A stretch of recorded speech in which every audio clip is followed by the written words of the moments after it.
আচ্ছা শোনো, আজ তো প্রথম তারাবি, তোমার জানার কথা, তবুও মনে করিয়ে দিলাম। তোমার যে ভুলো মনা, পাঞ্জাবিটা ধুয়ে দিয়েছো, আর জায়নামাজটা, টুপির হদিশ কি আদৌ জানো? না জানারই কথা। যদি সপ্তাহে একদিন নামাজ পড়তে যাও, তাহলে তো না জানারই কথা। ইউনো, পাঞ্জাবি পরে, বাম হাতে জায়নামাজ নিয়ে, মাথায় টুপি পরে তোমাকে কত সুন্দর লাগে। হুম, তুমি জানো না। তুমি কি করে জানবে? তোমার তো সব কিছুতেই বড্ড তাড়াহুড়ো। আজ এই সাজে সেজে আয়নার সামনে দাঁড়িয়ে একটু নিজেকে দেখো তো।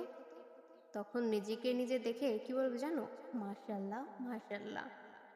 আল্লাহ তাআলা তোমাকে শারীরিক এবং মানসিকভাবে সুস্থ রাখবে, যাতে তুমি তারাবির সালাত আদায় করতে পারো। আমিন।